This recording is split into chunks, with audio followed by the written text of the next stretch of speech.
Assalamualaikum warahmatullahi wabarakatuh. Kembali lagi bersama saya Rizky Antra Prasetya, mahasiswa Teknik Geologi Universitas Sriwijaya angkatan 2021. Jadi di sini saya akan menjelaskan tentang pengenalan stratigrafi. Menurut Sybil P. Parker, stratigrafi adalah suatu cabang geologi yang mempelajari tentang bentuk, susunan, distribusi geografis, dan hubungan dari lapisan batuan, khususnya sedimen. Dengan demikian, stratigrafi merupakan ilmu yang mempelajari susunan, hubungan, dan genesa batuan-batuan yang ada di alam, sehingga dengan demikian dapat diketahui proses pembentukan batuan, hubungan antar batuan, sejarah sedimentasi, dan sejarah tektonik yang telah terjadi pada batuan tersebut.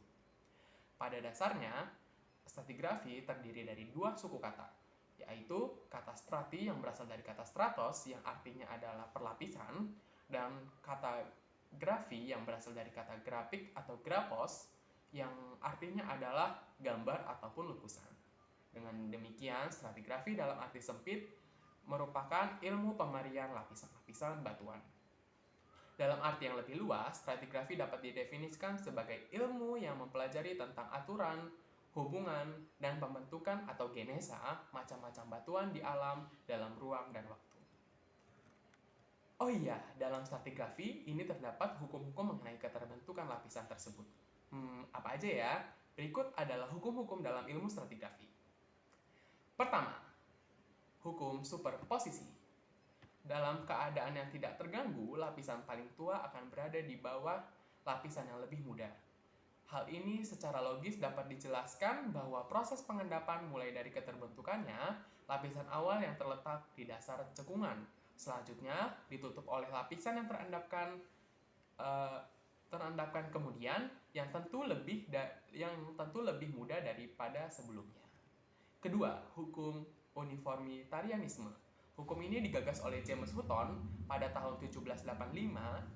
The present is the key to the past. Kalimat tersebut menggambarkan hukum uniformitarianisme yang merupakan salah satu jenis hukum dasar ilmu geologi yang menjelaskan mengenai alam semesta memiliki keteraturan sehingga suatu peristiwa akan terulang kembali. Di mana suatu peristiwa yang terjadi pada saat ini pasti muncul juga di masa lalu, atau secara sederhana diartikan bahwa masa depan akan terlihat seperti masa lalu. Ketiga, hukum cross-cutting. Hukum ini menyatakan bahwa batuan yang terpotong mempunyai umur geologi yang lebih tua daripada yang memotong. Keempat, hukum horizontality. Lapisan-lapisan sedimen diendapkan mendekati horizontal dan pada dasarnya sejajar dengan bidang permukaan, di mana lapisan sedimen tersebut diendapkan. Susunan lapisan yang kedudukannya tidak horizontal berarti telah mengalami proses geologi lain setelah pengendapannya. Misalnya, dipengaruhi oleh gaya tektonik. Kelima, ada faunal succession. Fosil akan berbeda pada setiap perbedaan umur geologi. Fosil yang berada pada lapisan bawah akan berbeda dengan fosil di lapisan atasnya.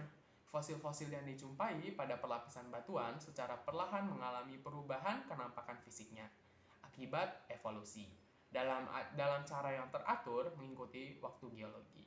Suatu perlapisan batuan yang mengandung fosil tertentu dapat digunakan untuk koreksi suatu lokasi dengan lokasi yang lainnya. Keenam, ada lateral continuity atau kesinambungan lateral, di mana suatu lapisan dapat diasumsikan terendapkan secara lateral dan berkelanjutan jauh sebelum akhirnya terbentuk yang sekarang.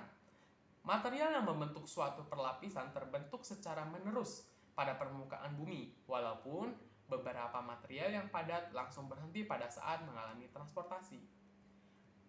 Berikut ada unconformity. Apa sih unconformity itu? Kontak lapisan tidak selaras atau disebut unconformity, yaitu merupakan suatu bidang ketidakselarasan antar lapisan. Terdapat 4 macam ketidakselarasan, yaitu 1. Angular unconformity, disebut juga ketidakselarasan sudut. Merupakan ketidakselarasan yang kenampakannya menunjukkan suatu lapisan yang telah terlipatkan dan tererosi. Kemudian, di atas lapisan tersebut diendapkan lapisan lain dengan memiliki nilai sudut tertentu. 2. Disconformity. Disconformity kenampakannya berupa suatu lapisan yang telah tererosi dan di atas bidang erosi tersebut diendapkan lapisan lain. 3. Paraconformity. Pada conformity menunjukkan suatu lapisan di atas dan di bawahnya yang sejajar. Di bidang kesedarasannya tidak terdapat tanda-tanda fisik untuk membedakan bidang sentuh dua lapisan yang berbeda.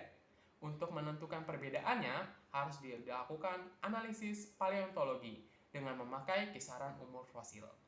4. Non-conformity. Non-conformity merupakan kesedarasan yang terjadi di mana terdapat kontak jelas antara batuan sedimen dengan batuan beku ataupun batuan metamorf. Demikian penjelasan pengenalan stratigrafi dari saya. Apabila ada yang kurang ataupun ada yang ingin ditanyakan, bisa ditanya di kolom komentar ya. Terima kasih. Salam jumpa, salam hangat dari Rizky Andra Prasetya. Terima kasih. Wassalamualaikum warahmatullahi wabarakatuh. Goodbye.